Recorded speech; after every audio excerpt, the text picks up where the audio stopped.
Di dalam nama Yesus kami berdoa mengucap syukur buat pagi hari ini. Kami siapkan hati kami dengar firman Tuhan.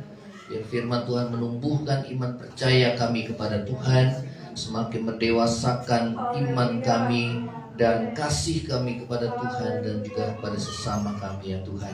Segala kuasa kegelapan roh jahat yang coba mengganggu firman Tuhan disampaikan, patahkan di dalam nama Yesus. Terpujilah namamu di dalam nama Yesus. Haleluya. Yang percaya sama-sama katakan amin. Shalom. Silakan saudara, kita akan dengarkan firman Tuhan.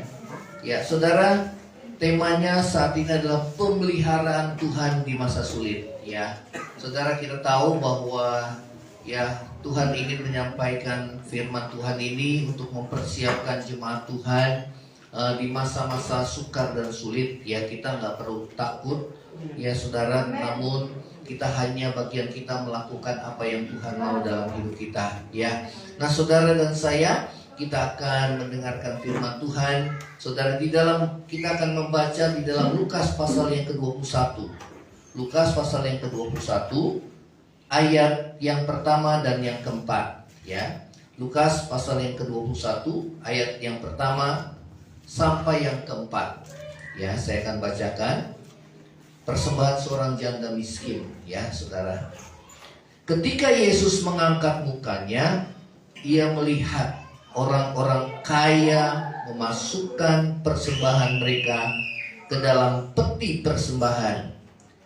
Ia melihat juga seorang janda miskin memasukkan 2 peser ke dalam peti itu, ya. Lalu ia berkata, "Aku berkata kepadamu, sesungguhnya janda miskin ini memberi lebih banyak daripada semua orang itu. Sebab mereka semua memberi persembahannya dari kelimpahannya, tetapi janda ini memberi dari kekurangannya. Bahkan ia memberi seluruh nafkahnya."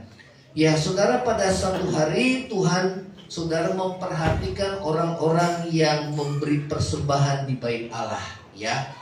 Di antara orang-orang yang memberi persembahan, ada orang-orang kaya yang memberi persembahan dari kelebihannya, tetapi juga ada orang-orang yang memberi dari kekurangannya, yaitu janda miskin, ya.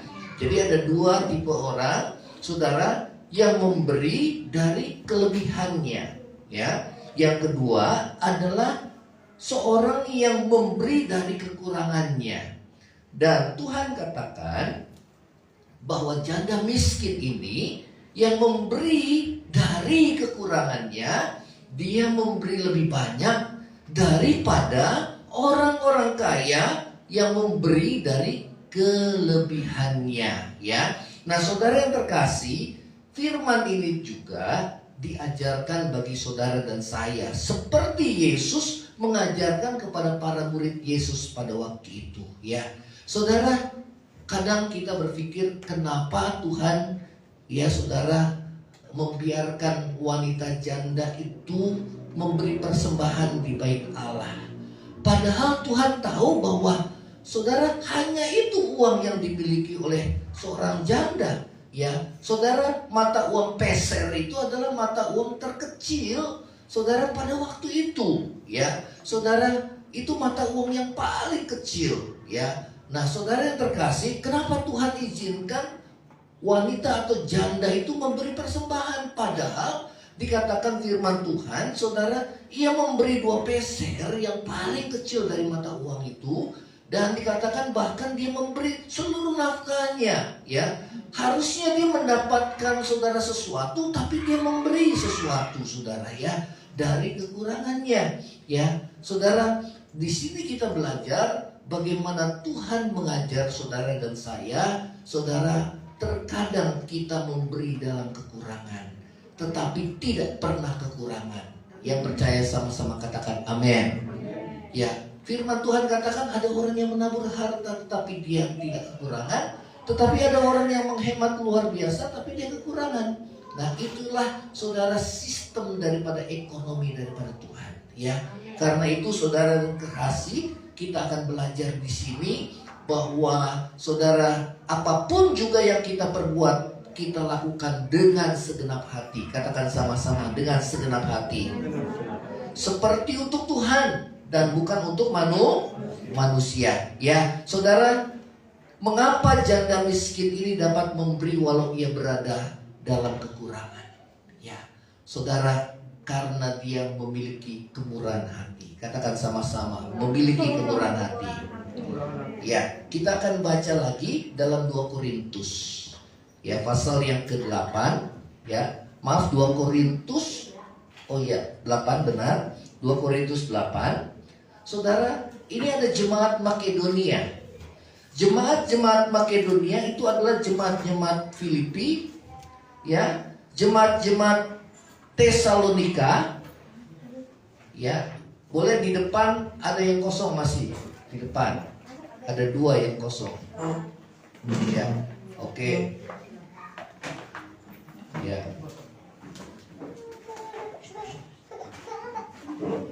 Ya.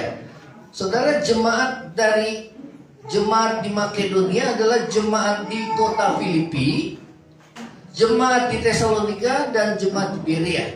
Ya. Nah, saudara, jemaat ini adalah jemaat yang sangat miskin.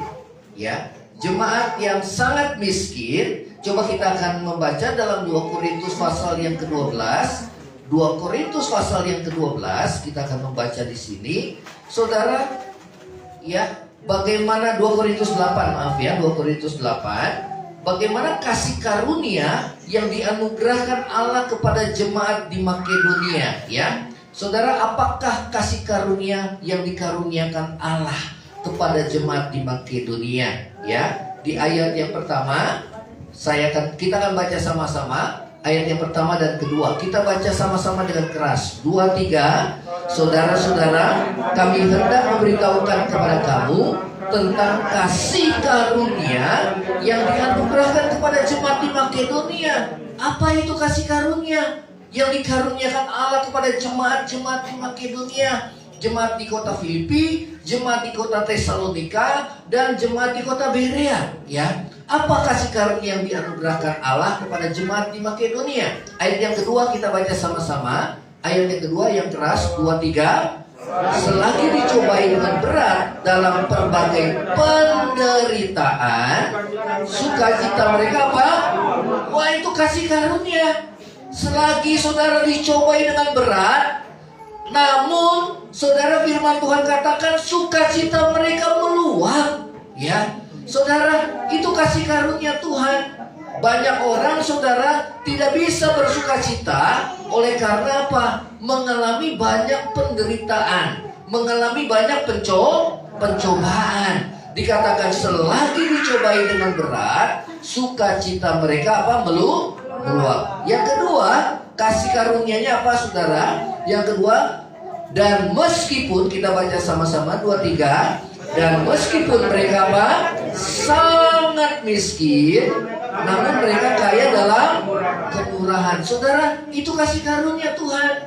Ya, saudara, kasih karunia Tuhan, saudara, yang tidak ditentukan oleh keadaan yang kita alami. Ya, meskipun keadaan yang saudara dan saya alami mengalami cobaan berat, namun sukacita kita bisa meluap. Kenapa? Sukacita itu dikerjakan oleh Roh Kudus. Katakan sama-sama, dikerjakan oleh Roh Kudus.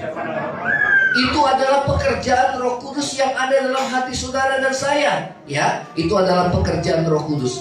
Yang kedua adalah dikatakan firman Tuhan, meskipun mereka sangat miskin. Katakan sama-sama, sangat miskin, namun mereka kaya dalam kemurahan. Nah, ini juga adalah pekerjaan Roh Kudus. Kalau saudara, kita mengalami keadaan yang kekurangan, seperti jemaat di Makedonia, seperti juga janda yang saudara memasukkan peti persembahan ini, namun dia bisa memberi di dalam peti persembahan itu, saudara, itu adalah kasih karunia Tuhan. Katakan sama-sama, kasih karunia Tuhan. Ya, itu adalah anugerah Tuhan, bukan karena kitanya, saudara. Ya, kalau kita bisa, saudara, kuat dalam menghadapi tantangan hidup, pergumulan hidup, bahkan kita bisa bersukacita ya saudara, kita tidak seperti orang dunia. Wah, kok muka lu ya kayaknya gak enak dilihat. Kenapa? Gua lagi banyak pencobaan nih. Ya, gua lagi banyak penderitaan, kesusahan. Ya, saudara, itu hidup kita tidak menjadi kesaksian. Namun kalau orang boleh melihat, saudara, di wajah kita ada sukacita, padahal saudara kita mengalami pergumulan berat, itu adalah kasih karunia Tuhan. Amin. Kasih karunia Tuhan apa? Karena Roh Kudus yang bekerja dalam hati. Dia mengerjakan sukacita, saudara. Dia mengerjakan di dalam diri kita kebaikan, kemurahan hati. Kalau kita bisa memberi dalam kekurangan, katakan sama-sama, memberi dalam kekurangan. Ya, ingat di situ, saudara, ada dua jenis orang. Tadi kita dalam Lukas 21, ada orang yang memberi dari kelebihan, ada orang yang memberi dari kekurangan. Nah, orang yang memberi dalam kekurangannya dikatakan dia memberi lebih besar daripada orang yang memberi dari kelebihannya. Jadi Tuhan tidak melihat nilai atau jumlah, saudara, ya seberapa besar saudara persembahan yang kita beri, tapi Tuhan melihat hati kita. Katakan sama-sama, Tuhan melihat hati. Ya, selama hati kita rela berkorban, selama hati kita tulus, saudara, maka itu yang Tuhan lihat. Amin. Jadi saudara nggak perlu berkecil hati, karena yang menilai itu adalah siapa, saudara? Tuhan. Jadi saat saudara dan saya memberi bagi pekerjaan Tuhan, memberi saudara dalam pelayanan, memberi saudara kepada orang-orang yang susah, saudara, Tuhan tidak melihat jumlah, tetapi yang Tuhan lihat adalah hati yang penuh dengan kemurahan. Katakan sama-sama, hati yang penuh kemurahan. Ya, saudara, kenapa Tuhan izinkan janda itu? Tuhan gak bilang, kamu janda yang punya kekurangan, kamu gak usah kasih persembahan, gak usah. Rasul Paulus juga kenapa, saudara, dia membiarkan jemaat di Makedonia, ya dia memberi sangat miskin, namun Rasul Paulus gak bilang, kamu gak usah kasih deh, gak usah kasih. Kenapa? Ya kamu sendiri kekurangan, kamu gak usah memberi. Tapi kenapa Tuhan mengizinkan hal itu terjadi? Karena firman Tuhan katakan, Yesus juga mengatakan bahwa orang yang murah hati, dia akan menerima kemurahan. Katakan sama-sama, orang yang murah hati akan menerima apa? Nah saudara, dalam menghadapi masa sulit, ada pesan Tuhan yang Tuhan mau sampaikan kepada saudara sebagai jemaat Tuhan. Dan itu sudah saya alami dalam hidup saya. Saudara, sejak COVID dimulai 2 tahun, gereja kita tutup, saudara. Sebagai hamba Tuhan, saudara, banyak kebutuhan. Namun, saudara, Tuhan berkuasa memelihara hidup kita. Yang setuju katakan amin. Tadi Ibu Ebe bersaksi, Pak Ebe sudah hampir 4 bulan tidak bekerja, ya. Tetapi kenyataannya, saudara, itu pasti akan dialami anak-anak Tuhan. Amin. Yang penting kita jangan minta-minta, saudara. Yang penting hidup kita berkenan, saudara, ya. Nah, saudara, Tuhan ingin mempersiapkan saudara di masa sukar dan sulit, ya. Kenapa Tuhan izinkan orang yang kekurangan? Ya, Tuhan tidak bilang, kamu gak usah kasih persembahan. Karena justru Tuhan memujinya, saudara. Karena apa? Orang yang murah hati, dia akan terima kemurahan. Yang setuju katakan amin. Ya, saudara, hal ini bukan berbicara sebagai hamba Tuhan. Saya berbicara tentang masalah ini, bahwa saya perlu, ya saudara, untuk saudara dalam pelayanan akan memanfaatkan pelayanan firman itu untuk mencari uang. Tidak, saudara. Ya, Rasul Paulus pun juga, ya saudara, kalau kita bandingkan dengan jemaat di Korintus, ya, coba kita akan baca jemaat di Korintus. 2 Korintus pasal yang ke-12, ya, 2 Korintus 12, ya, ayat yang ke-16, ayat yang ke-16, coba, ya, 2 Korintus 12 ayat 16 dan 17, kita baca sama-sama. 2, 3. Baiklah, aku sendiri tidak merupakan suatu beban bagi kamu, tetapi kamu katakan dalam kelicikan, aku telah menjerat kamu dengan tipu tipu daya. Ayat 17. Jadi pernahkah aku mengambil keuntungan daripada kamu oleh seorang dari antara mereka yang kuutus kepada kamu? Saudara, Paulus tidak mencari keuntungan dalam pelayanannya. Ya, beberapa kali Rasul Paulus menegaskan bahwa pelayanannya kepada jemaat di Korintus bukanlah untuk mencari keuntungan. Ya, inilah juga saudara yang kami hamba-hamba Tuhan, saudara masih banyak hamba-hamba Tuhan yang baik. Sama seperti sekarang polisi lagi disorot ya saudara. Tapi kan Kapolri bilang masih banyak juga polisi-polisi yang baik saudara. Tapi memang oleh karena beberapa orang yang berbuat yang cemar, saudara, itu merusak saudara nama kepolisian. Ya, demikian juga saudara ya, oleh karena ada hamba-hamba Tuhan yang sebagai hamba uang, itu juga bisa merusak hamba Tuhan, citra daripada hamba Tuhan. Tetapi juga masih banyak hamba-hamba Tuhan yang melayani Tuhan dengan tulus. Amin, saudara. Ya. Nah, saudara, mengapa Paulus melakukan penegasan ini? Penyebabnya karena saat itu ada banyak orang yang memberitakan firman agar mendapatkan uang. Ya, saudara, kalau itu motivasi udah gak benar, saudara gak usah turuti. Yang setuju katakan amin. Saudara kan bisa menilai hamba Tuhan ya, itu hamba Tuhan matre atau tidak. Kalau hamba Tuhan itu matre, saudara tinggalkan aja. Ya, karena itu gak baik saudara, buat pertumbuhan rohani saudara dan saya. Ya, nah saudara yang terkasih dalam kasih Kristus, Rasul Paulus tidak mau pelayanannya terhambat karena masalah uang.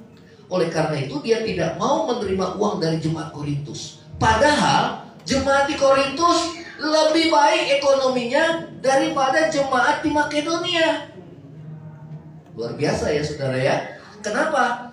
Karena Rasul Paulus saudara ya, dia tidak mau ya saudara dikatakan karena apa saudara? Karena ada bisik-bisik. Coba kita akan baca ya. Coba ayat yang ke-20 kita baca. 23. Sebab aku khawatir bahwa apabila aku datang, aku mendapati kamu tidak seperti yang kuinginkan, dan kamu mendapati aku tidak seperti yang kamu inginkan. Aku khawatir akan ada perselisihan, terus iri hati, terus amarah, terus kepentingan diri sendiri, terus ada fitnah. Ada gosip saudara, ada fitnah, ada gosip. Hamba Tuhan diomongin. Ya, ini jemaat yang belum dewasa, jemaat di Korintus, penuh dengan perselisihan. Walaupun secara ekonomi dia mapan, lebih mapan daripada jemaat di Makedonia. Tapi dikatakan aku khawatir, ya kalau aku terima persembahan daripada kamu, nanti nama baik Tuhan, ya nama baik Tuhan ya jadi tercemar. Ya, nah di sini katakan bahwa ada bisik-bisikan, ada keangkuhan dan kerusuhan. Ya, saudara. Kita lihat sebaliknya, saudara, Rasul Paulus bekerja keras. Dia melakukan pekerjaan sebagai tukang kemah ya, di dalam Kisah 18 ayat 3 ya. Tetapi nampaknya yang aneh, dia justru bersedia menerima pemberian dari siapa saudara? Jemaat di mana tadi? Wilayah Makedonia. Ada 3, jemaat di kota Filipi, jemaat di Tesalonika, dan jemaat di Berea ya. Yang kondisi ekonominya lebih miskin. Yang miskin bila dibandingkan dengan jemaat di Korintus. Saudara, nampaknya Paulus khawatir bahwa bila menerima bantuan keuangan dari jemaat Korintus, bisa berkembang gosip yang menghambat pelayanannya. Ya, saudara, karena motivasi Paulus dalam melayani adalah melakukan kehendak Tuhan, bukan untuk mencari keuntungan. Ya, saudara, bukan untuk mencari keuntungan. Dia tidak mau pelayanan terganggu oleh masalah uang. Yang setuju katakan amin. Jangan sampai gereja ini ribut karena masalah uang. Amin. Ya. Nah, saudara, seharusnya saudara kita lihat ya. Nah, saudara, sikap Paulus dalam hal uang mengajarkan 2 prinsip yang penting. Perhatikan di sini. Dalam kehidupan bergereja, 2 prinsip yang penting dalam hidup gereja. Yang pertama, pelayanan dalam gereja tidak boleh dilandasi oleh motivasi mencari keuntungan. Yang setuju katakan amin. Ada jemaat sekarang dijemput-jemput pakai angkot, kemudian sudah dijemput sama angkot, kasih uang transport. Walaupun itu jemaatnya penuh dalam gereja, tapi itu tidak mendidik. Yang setuju katakan amin. Amin. Di tempat ini saudara nggak diajar seperti itu. Justru di tempat ini saudara diajar untuk berkorban. Justru dalam kekurangan, seperti Tuhan Yesus mengizinkan janda yang miskin itu memberi persembahan dalam kekurangannya. Kalau orang memberi dalam kelebihan, itu saudara udah biasa, nggak perlu berkorban. Yang namanya pemberian itu adalah berkorban. Yang setuju katakan amin. Supaya apa? Supaya hati saudara nggak melekat sama uang. Amin. Ya. Yang kedua, supaya saudara belajar percaya sama Tuhan. Kalau Tuhan sudah gerakkan, saudara kita lakukan. Karena apa yang kita tabur itu pasti kita tuai. Yang setuju katakan amin. Nah saudara, yang pertama diajarkan apa dalam hidup gereja? Pertama, pelayanan dalam gereja tidak boleh dilandasi dengan motivasi mencari untung. Gak boleh. Ya, gak boleh. Jadi kenapa Tuhan Yesus mengusir orang yang berjual beli dalam bait Allah? Diusir semuanya. Karena kebanyakan kasus dalam gereja itu terjadi kerusuhan karena kasus hutang piutang antara jemaat yang satu dengan yang lain. Sehingga orang yang hutang, jadi dia nggak bisa bayar hutang, dia malu, dia nggak ke gereja lagi. Dan orang yang menghutangi karena dia dijanjikan nggak bisa bayar, dia sakit hati. Yang setuju katakan amin. Ini akar masalah semua uang. Karena itu kalau ada orang yang minjem sama saudara, dia minjemnya 1 juta, saudara jangan kasih semua. Saudara Tuhan gerakan untuk membantu, kasih aja dia 100.000 sesuai dengan kebutuhannya. Mau kembaliin atau nggak kembaliin, nggak jadi masalah. Hati saya nggak mau terganggu dari itu. Amin. Jangan saudara, saya pinjam dong. Nggak usah. Saya nggak punya apa-apa, ini saya kasih aja. Lebih bagus itu saudara. Yang setuju katakan amin. Kalau mau utang di bank saudara, jangan utang di gereja. Kalau utang di bank nanti biarin disamperin debt collector saudara. Kalau di jemaat nggak enak dia saudara, tapi dipendem dia saudara. Betul apa enggak? Ya, akhirnya rusak ibadah kita semua, rusak hidup jemaat semua. Kenapa? Iblislah di situ bekerja. Yang setuju katakan amin. Ya, saudara, yang kedua, saling memberi dalam kehidupan bergereja merupakan suatu hal yang wajar. Ya, bahkan sudah seharusnya bila dilandasi dengan ketulusan serta motivasi agar terjadi keseimbangan. Katakan sama-sama, keseimbangan. Coba kita baca 2 Korintus 8 ayat yang ke-14. 2 Korintus 8 ayat yang ke-14. Ya. Jadi prinsip firman Tuhan di sini adalah keseimbangan, ya. Saudara, itulah gereja yang sehat. Kalau saudara hidup seimbang, saudara itu sehat, ya. Nah, saudara 2 Korintus, coba 2 Korintus berapa tadi? 8 ayat 14. Coba kita baca sama-sama. 2, 3. Maka hendaklah sekarang ini kelebihan kamu mencukupkan kekurangan mereka. Ada saatnya kita kelebihan. Jangan dimakan sendiri. Lihat orang-orang yang kurang. Karena Tuhan tidak ngajar kita tamak, saudara. Yang setuju katakan amin. Ya, terus kebalikannya. Agar, terus lagi 2, 3. Agar kelebihan mereka kemudian mencukupkan kekurangan kamu. Terus supaya ada apa? Nah, ini prinsip gereja. Ada saatnya saudara kelebihan, lihatlah orang-orang yang kekurangan, saudara bantu dia. Amin. Kita nabur nih. Tapi ada saatnya namanya hidup kan bagaikan roda. Ada saat kita di atas, ada saat kita di bawah. Nah, saat kita di bawah, kita sudah nabur, saudara, kita akan tuai pada waktunya kalau kita tidak jadi lemah. Firman Tuhan bilang. Amin. Kalau kita nabur aja, orang balas, orang enggak. Jangan, gue udah pernah nolongin kamu. Begitu gak ditolong, saudara, sakit hatinya minta ampun, saudara. Jangan seperti itu. Lakukan seperti untuk Tuhan dan bukan untuk manusia. Jangan karena uang ibadah kita terhambat, rohani kita terhambat, kedewasaan kita, saudara, itu merusak hati nurani kita. Yang setuju katakan amin. Ada banyak karena uang sesama saudara bisa berdebat, bahkan saling membunuh saudara. Karena uang. Dia udah gak lihat lagi kakak adik, dia gak lihat lagi orang tua dengan anak saudara. Dia gak lihat. Karena itu membutakan manusia. Yang setuju katakan amin. Karena uang kita lihat Mahkamah Agung, Jaksa Agung pun bisa disuap saudara. Itu karena uang. Belum lama ini saudara, polisi calon Kapolda Jawa Timur saudara, ya, yang bernama TM saudara, sudah tahu lah TM saudara, Teddy Minahasa, itu karena di TV sudah disebutkan, ya, nggak bisa kita sembunyikan lagi. Itu kan kemudian keluarganya hancur saudara, anak-anak. Yang setuju katakan amin. Ya, ingat akar dari segala kejahatan adalah apa? Cinta akan uang.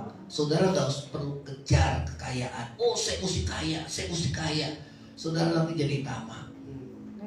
Kalau orang kaya itu kasih karunia kok. Kalau itu dari Tuhan, berarti ada maksud Tuhan untuk kelebihanmu mencukupkan kekurangan yang lain. Supaya lagi sama pasangannya. Korupsi saudara. Jangan hati nurani kita rusak oleh karena hal ini.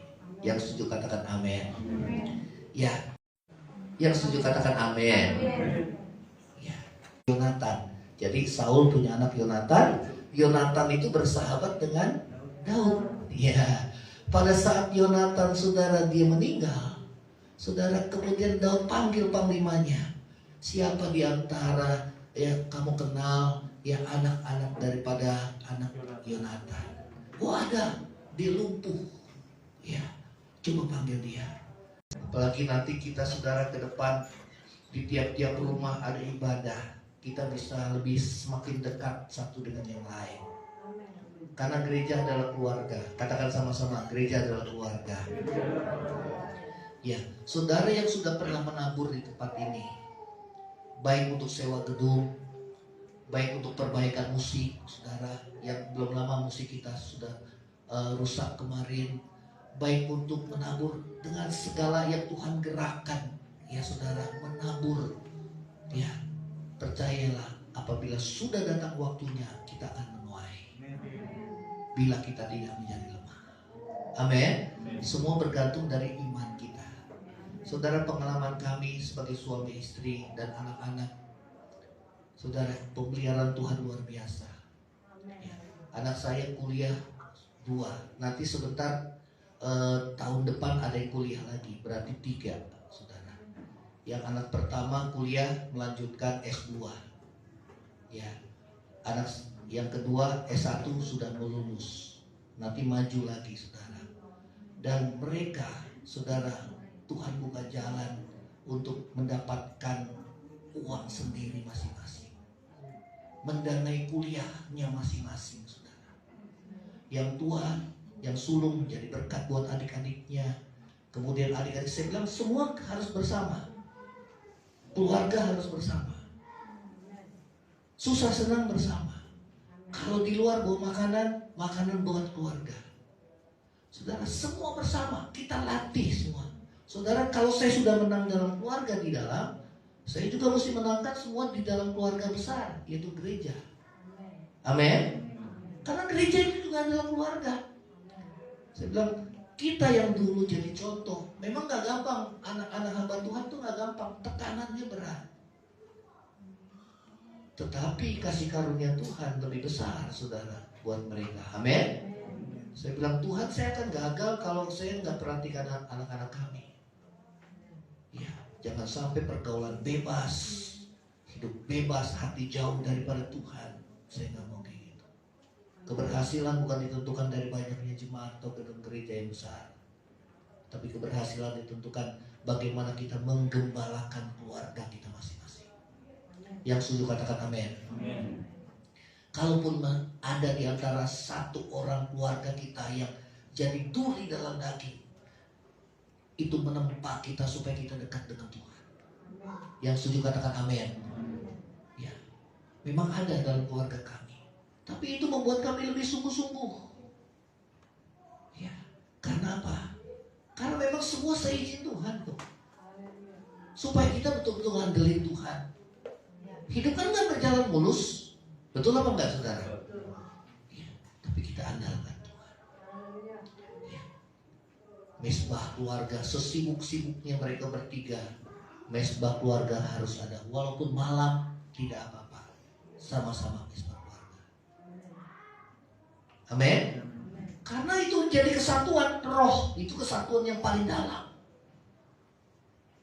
Pelayan Tuhan juga jangan lupa hari Sabtu doa pelayan, itu kesatuan roh, supaya jangan kita jerenggang satu dengan yang lain.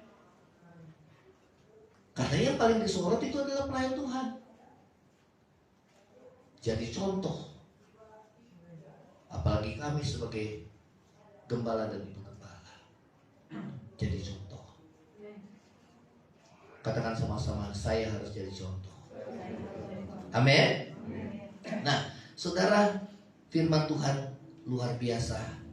Ya, biarlah kita semua boleh hidup berkenan di hadapan Tuhan. Ya. Nah, saudara, yang kedua adalah saudara menyerahkan diri kepada Tuhan. Katakan sama-sama, menyerahkan diri kepada Tuhan. Ya. Mengapa janda miskin ataupun jemaat di Makedonia dapat memberi walau ia berada dalam kekurangan? Saudara, karena dia menyerahkan diri kepada Tuhan. Ya, 2 Korintus 8 ayat 5b saya akan bacakan. Nggak usah saudara baca, boleh nggak apa-apa. Saya bacakan aja. Mereka memberi diri mereka pertama-tama kepada Allah, kemudian oleh kehendak Allah juga kepada kami. Seorang yang menyerahkan dirinya kepada Tuhan akan selalu mentaati apa yang Tuhan perintahkan untuk ia lakukan. Seorang yang menyerahkan dirinya kepada Tuhan, dia selalu mentaati apa yang Tuhan suruh ia lakukan. Amin. Kalau saudara nggak serahkan diri total sama Tuhan, saudara nggak mungkin taat. Kalau orang menyerahkan diri kepada Tuhan sebagai hamba, namanya kita hamba, maka kita harus taat sama majikan. Siapa majikan kita? Tuhan. Kalau kita, saudara, majikan kita adalah iblis, kita jadi hamba dosa. Tapi kalau kita taat sama Tuhan, kita jadi hamba kebenaran, hamba Tuhan. Orang yang menyerahkan diri kepada Tuhan, dia akan taat. Saudara, satu kali saya punya uang hanya cuma 20.000, saudara. Saya ibadah waktu itu. Saya nggak punya ongkos juga. Ya, kita udahlah, cuma bensin yang ada di motor. Ya. Besok kita nggak tahu makan apa. Tapi Tuhan bilang, kamu kasih, jangan kamu nggak kasih. Saudara, itu pergumulan dalam batin. Tapi itu juga ujian iman. Yang kedua ujian ketaatan. Ya udah, Tuhan, ya saya kasih. Bukan dengan berat, tapi dengan kerelaan karena saya mau taat. Orang yang memberi dari kelebihan itu jauh lebih mudah daripada orang yang memberi dari kekurangannya. Betul apa enggak, saudara? Orang yang punya kelebihan aja belum tentu memberi kalau dia kikir. Betul enggak? Apalagi orang yang memberi dari kekurangannya. Tapi kenapa Tuhan izinkan janda miskin itu memberi dari kekurangan? Padahal itu harta uang yang dia punya untuk makannya dia. Dua peser. Kenapa Tuhan izinkan jemaat Makedonia yang sangat miskin dia memberi dari kekurangannya? Karena Tuhan tahu orang yang punya kemurahan hati dia akan menerima kemurahan. Yang setuju katakan amin. Karena dia akan menabur, dia akan menuai. Yang setuju katakan amin. Karena Tuhan tahu setiap orang yang berbelas kasihan kepada sama, dia memiutangi Tuhan. Yang akan membalas perbuatannya itu. Ya, saudara, apapun kita bisa lakukan yang baik, bukan hanya uang, tapi apapun. Tapi karena di sini kaitannya dengan ekonomi ke depan, masa-masa sulit yang akan kita hadapi, biarlah kita boleh melakukan apa yang Tuhan suruh untuk kita lakukan. Yang setuju katakan amin.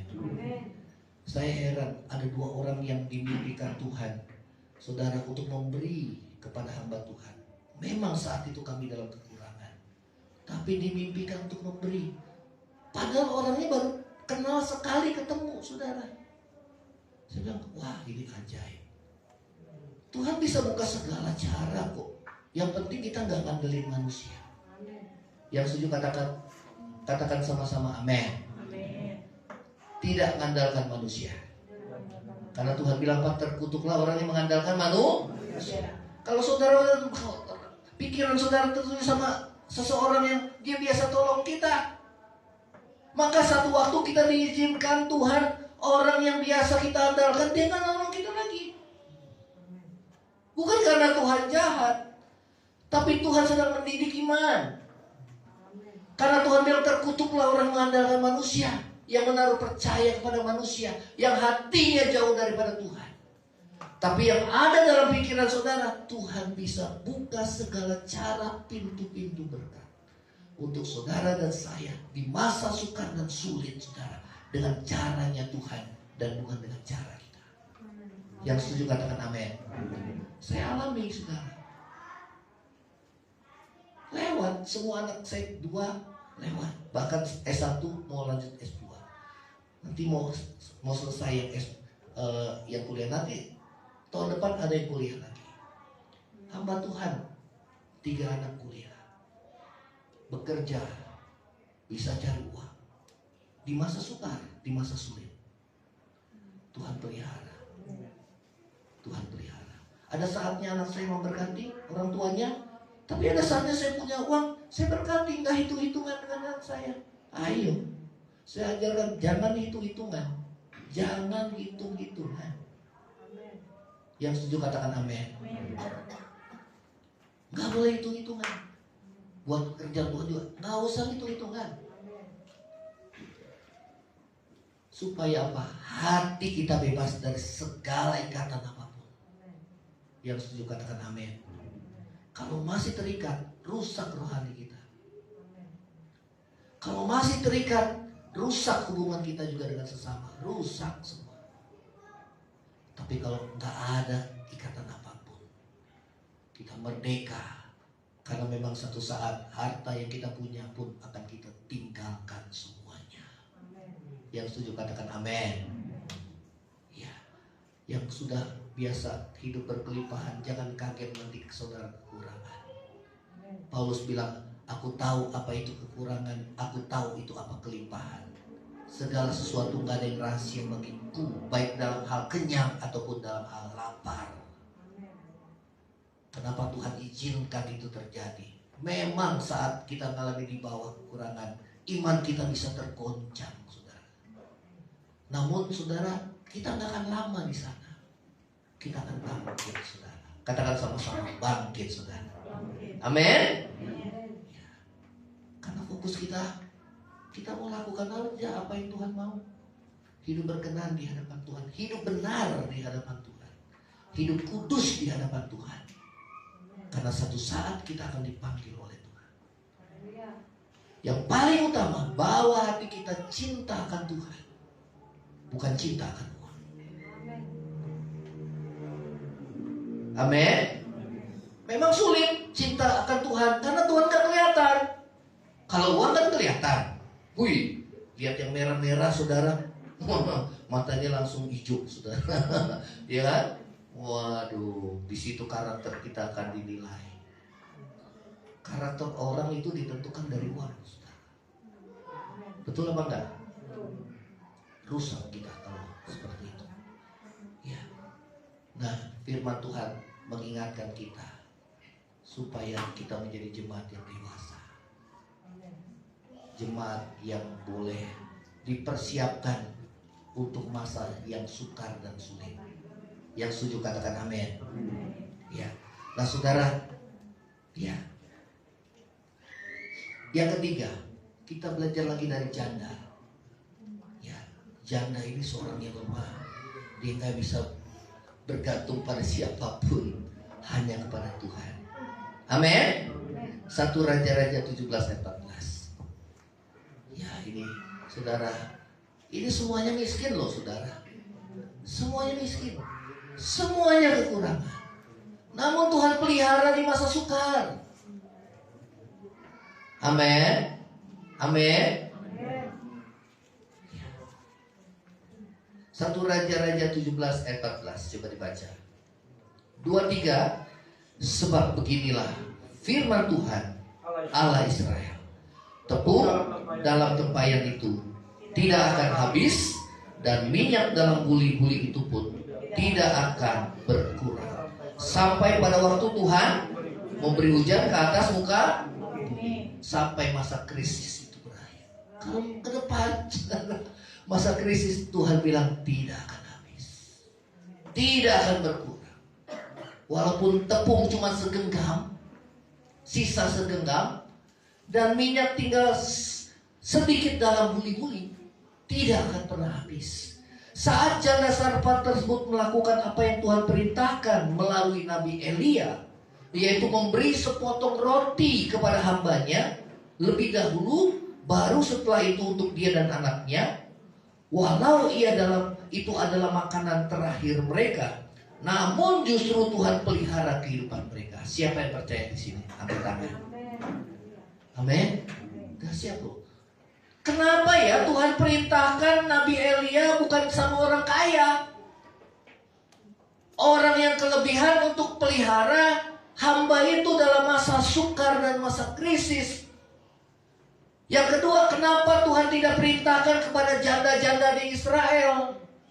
Justru janda-janda di kota Sarfat, justru janda Sarfat, bukan orang Israel, bukan orang Israel.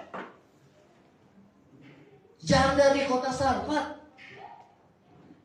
bukan orang kaya, tapi orang miskin, bukan orang Israel. Tapi Tuhan perintahkan bahwa dikatakan nanti di Sarfat kamu akan dipelihara. Saudara, hamba Tuhan itu, Nabi Elia, hanya nurut. Dan saat dia lihat janda Sarfat yang sedang memungut ranting-ranting yang kering untuk membuat, saudara, roti, itu adalah roti terakhirnya, maka Tuhan suruh Nabi Elia, kamu pergi ke janda itu dan katakan, minta roti, ya. Dan janda itu bilang kepada hamba itu, ini hanya roti terakhir, saya makan sama anak saya, setelah makan kami akan mati. Tapi Nabi Elia bilang, kamu akan mati, kasih saya sedikit, nanti setelah itu kasih kamu, kasih anakmu, sayang sedikit. Maka tepung itu tidak akan habis, minyak dalam buli-buli itu tidak akan habis. Amin. Tuhan ngajarin kita apa di masa sukar sulit? Mencukupkan diri. Katakan sama-sama, mencukupkan diri. Saudara, perhatikan. Sekarang orang dagang baju pada sepi semua. Betul apa enggak? Bukan hanya di sini loh, saudara. Di berita, saudara, orang jualan baju, mereka mengeluh apa? Enggak seperti tahun sebelum COVID katanya. Sepi. Yang jualan elektronik sepi. Betul apa enggak, saudara? Yang jualan baju sepi. Karena orang yang saat ini butuh apa, saudara? Makan. Karena ini krisis pangan, krisis energi. Yang penting listrik di rumah hidup lah. Ada token listriknya. Yang kedua buat makan lah. Betul apa enggak? Iya. Nilai emas, bukan emas Eko ya, nilai emas turun. Kalau emas Ekonya berarti sama, nilai emas turun. Bayangkan nilai emas bisa turun. Karena orang nggak fokus sama emas. Saudara suruh pilih emas sama sembako, pilih mana, saudara? Oh, saya pilih emas, makan tuh emasnya, saudara. Makan itu emasnya, saudara. Betul apa enggak? Tuhan ajar kita mencukupkan diri. Nah ini tahun depan mencukupkan diri. Yang dulu biasa jalan hura-hura, kencangkan ikat pinggangmu. Bukan keinginan tapi kebutuhan. Katakan sama-sama, bukan keinginan tapi kebutuhan. Ya. Jadi jangan sukar dan sulit. Tapi janji Tuhan, iya dan amin. Tuhan bisa pelihara saudara di masa yang sukar dan sulit. Siapa yang percaya? Amin. Kuncinya yang pertama apa? Miliki hati yang penuh kemurahan hati. 1, 2, 3, kemurahan hati. Karena orang murah hati, dia akan terima kemurahan Tuhan. Orang murah hati, dia akan menuai kalau dia tidak jadi lemah. Amin. Orang yang murah hati, dia akan memiutangi Tuhan karena dia belas kasihan sama orang.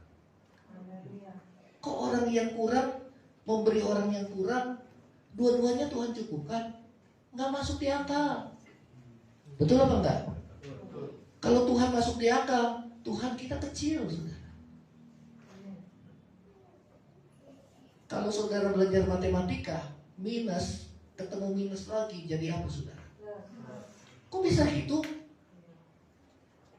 5 dikurang dalam kurung, kurang lagi 2.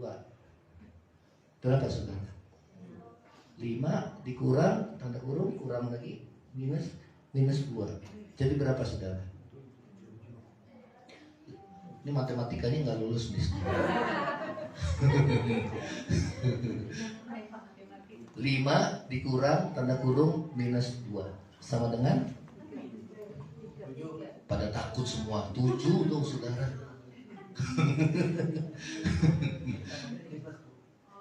Kok bisa gitu? 5 dikurang tanda kurung minus 2. Kok bisa 7? Ya, itu hukumnya, saudara. Janda Sarfat yang miskin, Nabi Elia yang miskin, tapi dua-duanya Tuhan cukupkan. Karena dua-duanya jadi pelaku firman. Yang setuju katakan amin. Saudara mau jadi pelaku firman? Amin. Ya. Ya, saudara. Ada saatnya juga kita bernasar. Tuhan, kalau bernasar kan kalau kita diberkati kan, betul apa enggak, saudara? Kalau saya dapat uang 100 juta, saya kasih buat gereja 20%. 20 juta. Begitu dapat 100 juta, mulai hitung-hitung, lupa lah, saudara. Nggak jadi. Tuhan bilang nggak usah bernasar. Kalau kamu bernasar nggak tepati, itu dosa. Orang kan seperti Petrus dulu kan, Tuhan saya nggak akan sangkal Tuhan. Ya, walaupun saya mati saya nggak akan sangkal Tuhan. Tapi begitu diperhadapkan, dia menyangkal, saudara. Betul apa enggak? Ya, lebih baik nggak usah bernasar lah kok gitu. Ya, tapi pasti ada maksud Tuhan kalau Tuhan memberkati saudara. Amin. 2 hal, memberi dari dalam kelebihan dan memberi dalam kekurangan. Dua-duanya ini harus dilakukan. Memberi dalam kelimpahan itu bicara tentang bernasar. Memberi dalam kekurangan itu bicara tentang iman, percaya kita sama Tuhan. Dua-duanya Tuhan berkati. Yang setuju katakan amin. Nah, saudara, inilah firman Tuhan. Tuhan pelihara hidup kita. Ke depan kita rayakan tahun baru jangan terlalu berlebihan, tapi dengan keprihatinan. Ya, tapi juga jangan dengan takut atau jangan, saudara, nanti di PHK nih gua, di PHK, saudara. Tuhan bisa pelihara kita, saudara. Amin. Kita akan bangkit berdiri. Yang penting saudara cinta Tuhan lebih dari semua. Ya, tapi bukan berarti kita supaya diberkati. Tuhan pastilah. Kalau kita anak, kita mengasihi orang tua, mana sih ada anak yang, saudara, anak dibangun tidur aja orang tua yang mikirin dia besok mau makan apa ya? Anak mau sekolah yang repot siapa? Saya mau tanya, angkat tangan. Anak mau sekolah yang repot siapa? Orang tua. Betul gak? Anak sih tidur-tiduran aja deh. Begitu dibangun ada makanan semua kan? Dia nggak tahu, wah orang tuanya berjuang deh. Betul gak? Ya, kita ini anak Tuhan.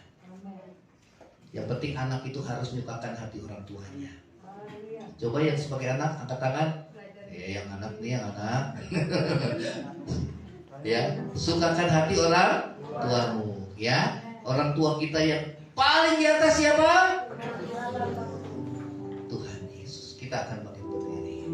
Saudara, ini lagu yang saya karang, biarlah ini jadi berkat bagi saudara dan saya. Kita akan nyanyikan pujian. Mana itu lagunya? Ku ingin selalu berada dalam hadirat-Mu. Ku ingin selalu bersekutu dengan-Mu ya Tuhan, menikmati keindahan hadirat-Mu Tuhan, menikmati keagungan pribadi-Mu.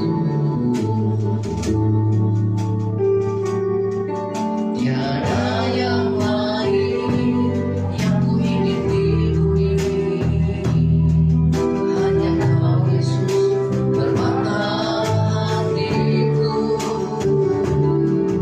Tiada yang lain yang ku ingin di bumi ini, hanya Kau Yesus kekasih jiwaku.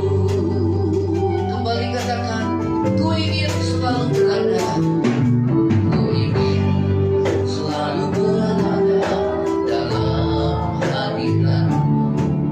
Ku ingin selalu bersekutu dengan-Mu ya Tuhan, menikmati keindahan hadirat-Mu Tuhan, menikmati keagungan pribadi-Mu.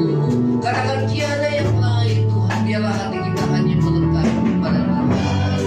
Bawa hati kita ke sana, tidak melekat pada dunia, tidak melekat pada uang atau materi apapun, hanya pada Yesus. Dia permata, Dia kekasih jiwa. Dia yang mengasihimu, Dia yang serahkan nyawanya menjadi tebusan bagi dosa. Tiada yang lain, tiada yang lain, tiada yang lain yang ku ingin di bumi ini, hanya Kau Yesus permata hatiku.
Biar hati kami tulus, lurus di hadapan Tuhan, murni di hadapan Tuhan.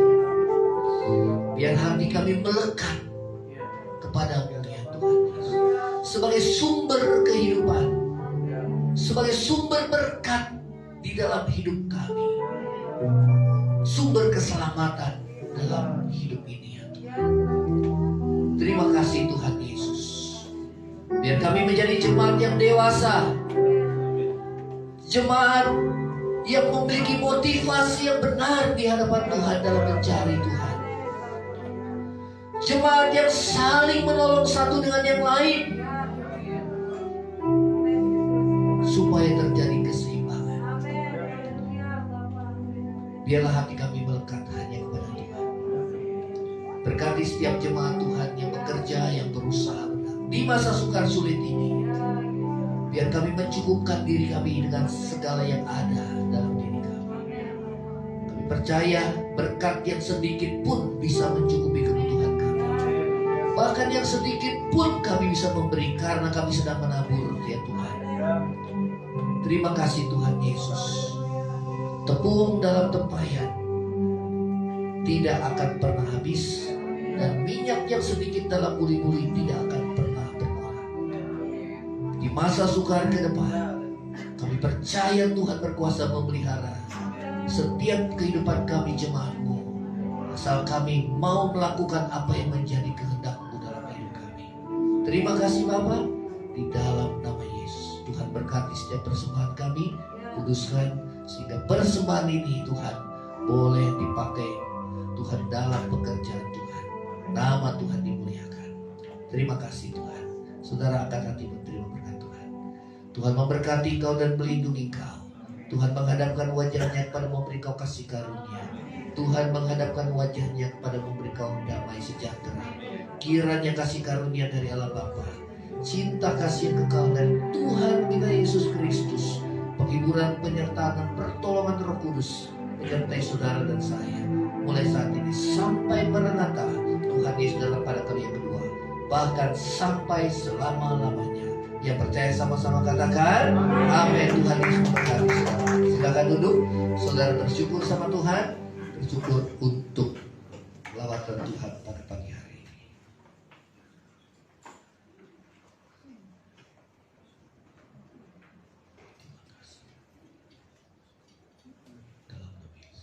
Ya, shalom, selamat hari Minggu. Tuhan Yesus memberkati saudara. Ya.